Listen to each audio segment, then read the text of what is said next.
This right that we have to vote, it's not just a privilege, it is a right that was fought for and bled for. After the Civil War, the 15th Amendment technically granted black men the right to vote in 1870. But you know how this country goes. Giving black people the right to vote triggered a violent backlash, like the Colfax Massacre, where over 100 black people were slaughtered just for trying to vote. And if it wasn't violence, then it was something more subtle, like a literacy test, which is designed to be impossible, with questions like, hey, how many bubbles are in a bar of soap? Or can you write the word vote upside down and in a circle? These tests were obviously not about testing literacy, but creating barriers. You had poll taxes to the mix, and then black voter numbers that just plummeted. Like in Louisiana, where registered black voters fell from 130,000 in 1896 to just about 1,000 in 1904. By 1962, there was a new crop of civil rights leaders who were determined to fight for black voting rights. There were groups like the Student Nonviolent Coordinating Committee and the Mississippi Freedom Democratic Party who put their bodies and lives on the line just to register black voters. And then there were the individuals whose names still ring out today,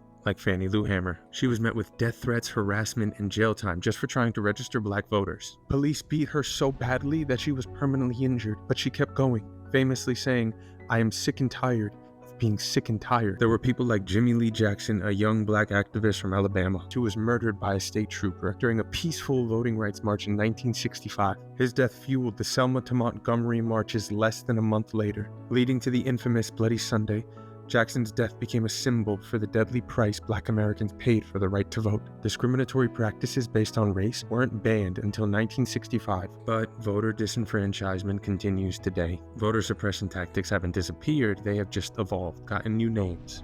Voter ID laws, which make it more difficult to vote, and felony disenfranchisement are the new front lines. In some states, 1 in every 13 black American adults is disenfranchised because of past convictions and tied to our long legacy of mass incarceration. And in 2013, the Supreme Court gutted the Voting Rights Act of 1965, which of course has led to new voter suppression tactics. Okay, so what's the point? Here it is. African Americans paid a steep price for the right to vote, and none of us should take it for granted. And so, let's use it for all of those who fought and sacrificed for us to have it.